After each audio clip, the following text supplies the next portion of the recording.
Hello les amis, je vous retrouve pour une nouvelle vidéo sur le football anglais et la Première Ligue et je vais vous présenter le match Crystal Palace contre Aston Villa. C'est un match qui a lieu ce dimanche 19 mai 2024 à 17 h pour le compte de la 38e et dernière journée du championnat d'Angleterre Première Ligue saison 2023-2024.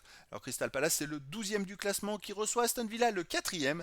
Donc dans cette vidéo on va revenir sur le classement de la Première Ligue avec les statistiques des deux équipes. On verra également les meilleurs buteurs et passeurs pour ces deux équipes toujours en Première Ligue. Puis on enchaînera par les 10 derniers résultats toutes compétitions confondues les stats et on terminera par les compositions d'équipes et tactiques éventuelles, ce qui nous permettra d'avoir une idée, une tendance à ce match.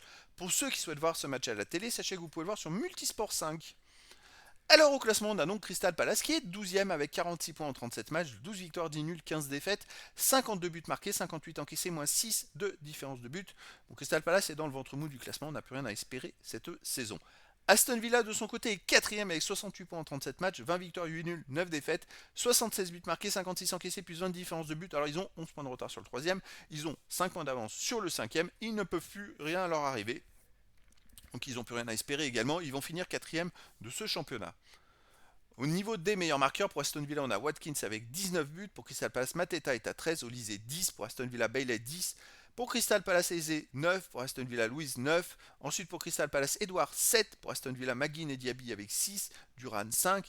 Après Crystal Palace, on a Ayew avec 4. Puis il y a des joueurs à 3, 2 et un but pour les deux équipes. Pour les meilleurs passeurs pour Aston Villa, on a Watkins, meilleur passeur de Première Ligue avec 13 passes décisives. Il a quand même mis 19 buts et 13 passes en 36 matchs. Il est sur 32 buts, c'est très fort. Ensuite pour Aston Villa, 9 pour Bailey, Diaby 8, pour Crystal Palace Ayew 7. Pour Aston Villa, Louise et Tillmans avec 5, pour Crystal Palace Olise 5. Puis il y a des joueurs à 4, 3, 2 et une passe décisive pour les deux équipes. Les 10 derniers résultats, toutes compétitions confondues, Crystal Palace c'est 6 victoires, 2 nuls, 2 défaites, 20 buts pour, 10 contre, plus 10 de différence de but. Mais par contre, ça marche très très fort. Sur les 6 derniers matchs, ils ont fait 5 victoires et un nul. C'est vrai que pour une équipe qui est moyenne, au moyen bas, on va dire, du classement, c'est assez incroyable. Je pense qu'ils devaient être très proches des derniers parce que ils ont quand même pris 16 points sur 18 possibles et avec la manière. Hein. Quand on voit les derniers résultats, ils ont quand même mis une fois 5 de compte. Alors chez eux, ils ont gagné le dernier match 4-0 contre Manchester United. Avant, ils ont gagné 2-0 contre Newcastle, 5-2 contre West Ham. Avant, ils avaient perdu 4-2 contre City, mais ils avaient quand même marqué 2 buts, même s'ils en ont pris beaucoup.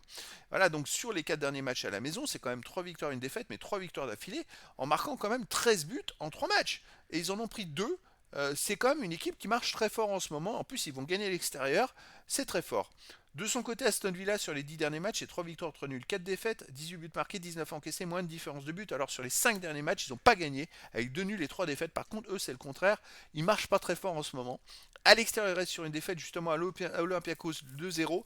Ils ont perdu à Brighton 1-0. C'est vrai que contre Olympiakos, le pire en demi-finale de la Coupe d'Europe, UEFA Conference League, ils ont perdu 2 fois.